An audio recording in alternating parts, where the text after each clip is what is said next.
Hello students, आप सभी का आज की क्लास में बहुत बहुत स्वागत है। बच्चों, आज हम आपको प्रेजेंट परफेक्ट कंटीन्यूअस टेंस के डबल इंट्रोगेटिव सेंटेंस के सेकंड रूल के विषय में पढ़ाने जा रहे हैं, सेकंड रूल बताने जा रहे हैं। आप सभी ध्यानपूर्वक सुने और देखें।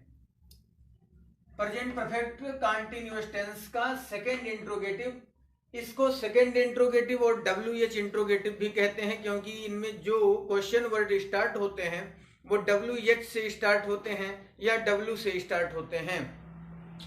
यहाँ पर जो रूल लिखा गया है कि यदि प्रश्नवाचक वाक्य में कितना, कितनी, कितने, किसका, किसकी, किसके, कौन सा, कौन सी, कौन से, किस शब्द वाक्य में आते हैं तो इनके साथ इनसे संबंधित नाउन भी आते हैं।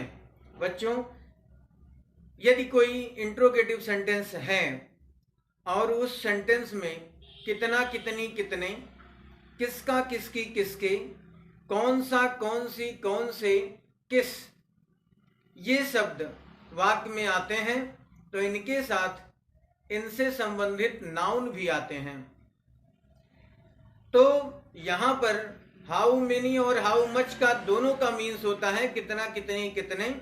काउंटेबल नाउन के लिए हाउ मेनी का यूज करते हैं और हाउ मच का यूज अनकाउंटेबल नाउन के लिए करते हैं, जिनको हम नहीं गिन सकते हैं। किसका और किसके के लिए हुम आता है, किसकी के लिए हुज आता है, और विच का मीन्स होता है कौन सा, कौन सी, कौन से, किस। इसका वर्णन मैं पहले कर चुका हूं और बता चुका हूं। आप हमारे वीडियो को देख करके उसमें आप जान सकते हैं, पढ़ सकते हैं। तो आइए देखते हैं। तो मित्रों, यहाँ पर स्ट्रक्चर में लिखा गया, पहले आपको हाउ मेनी, हाउ मच, हुम, हुज, विच, इनमें से कोई एक लिखना होगा।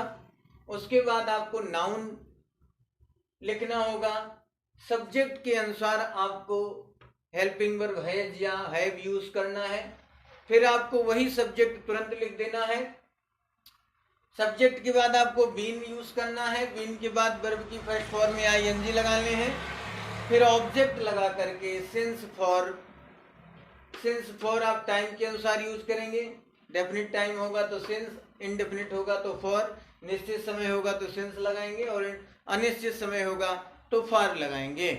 यहाँ पर आप देखें एग्जाम्पल में, इस परीक्षा में कितने छात्र एक वर्ष से भाग ले रहे हैं। यहाँ पर कितने और छात्र, यहाँ पर छात्र शब्द नाउन है और कितने शब्द जो है ये इंट्रोगेटिव वर्ड है या क्वेश्चन वर्ड है। तो छात्र को हम गिन सकते हैं, इसलिए काउंटेबल नाउन हुआ। तो हमें लिखना होगा how many students, how many students,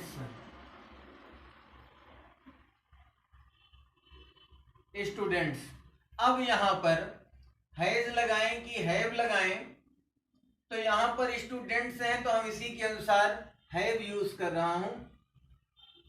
how many students have. अब यहां पर टेकिंग पार्ट,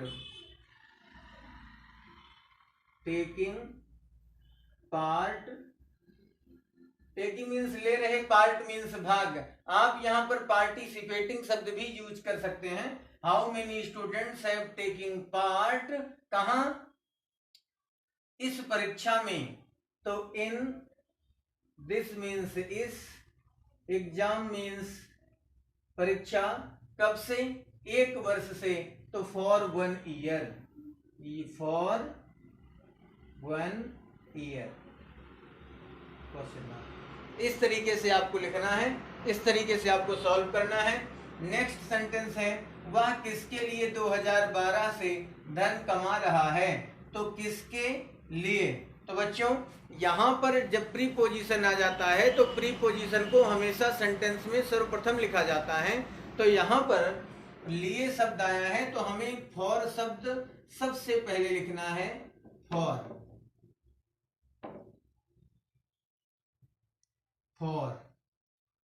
किसके की अंग्रेजी होगी whom, for whom।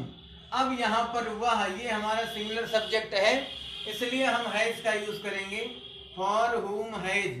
फिर सब्जेक्ट को हम लिखेंगे he, for whom has he, फिर बीन शब्द लगाएंगे, for whom has he been.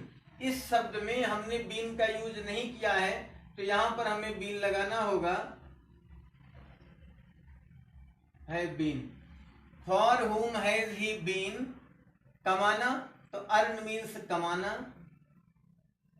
Earn में आईएनजी लगा देंगे, earning. for whom has he been earning, क्या अर्निंग, मनी। कब से, 2012 से। यह एक निश्चित टाइम है, इसलिए यहां पर हमें सिंस लगाना होगा, since 2012, question mark. For whom किसके लिए, has he been earning money since 2012। Next है, कौन सा लड़का सुबह से प्रश्न हल कर रहा है, तो यहां पर कौन सा लड़का, तो आपको लिखना होगा विच बॉय, विच बॉय। यहां पर हल कर रहा है, रहे हैं होता तो ज्यादा बॉयज हो जाते, इसलिए यहां पर हमने लिख दिया विच बॉय, कौन सा लड़का, अर्थात सिंगुलर है, सिंगुलर है, यहां सब्जेक्ट नहीं है, तो आपको क्या लिखना है, हैज बीन। नाउन के अनुसार ही हम कार्य कर रहे हैं, which boy has been solving, which boy has been solving, क्या सॉल्विंग, क्वेश्चंस, क्वेश्चंस सुबह से, तो since morning.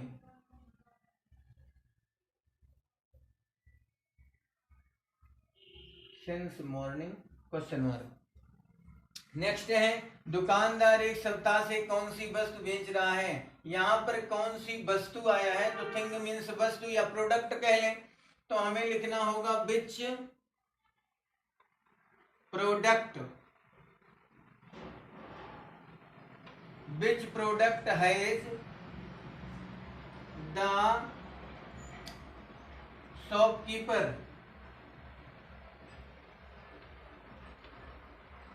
Which product has the shopkeeper been.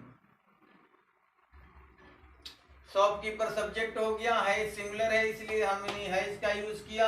Which product कौन सा, कौन सी वस्तु, या यहाँ पर थिंग भी आप लिख सकते हैं, which thing has the shopkeeper been selling, selling कब से, एक सप्ताह से, तो सेलिंग 1 वीक, तो यहाँ पर आपको फॉर लगाना होगा, फॉर 1 वीक, क्वेश्चन मार्क। इस तरीके से माता जी सुबह से किसके लिए भोजन पका रही हैं, तो यहाँ पर किसके लिए हमने कहा था कि प्रीपोजिशन आएगा, तो हम सबसे पहले लिखते हैं प्रीपोजिशन को, तो फॉर whom माने किसके, for whom has mother, for whom has mother क्या, cooking, cooking, for whom has mother cooking, क्या कुकिंग, फूड, कुकिंग फूड, कब से, मॉर्निंग से, सिंस मॉर्निंग, क्योंकि सिंस पीरियड ऑफ टाइम नहीं है, पॉइंट ऑफ टाइम है, इसलिए मॉर्निंग के साथ सिंस का यूज किया जाता है। तो बच्चों, आशा करता हूं कि आपके समझ में अवश्य आया होगा। यदि आपके समझ में नहीं आया है तो आप कमेंट करके मुझसे आप अपने सवालों के जवाब पूछ सकते हैं। आज के लिए बस इतना ही, नेक्स्ट वीडियो में फिर मिलेंगे, तब तक के लिए धन्यवाद। Thanks for watching.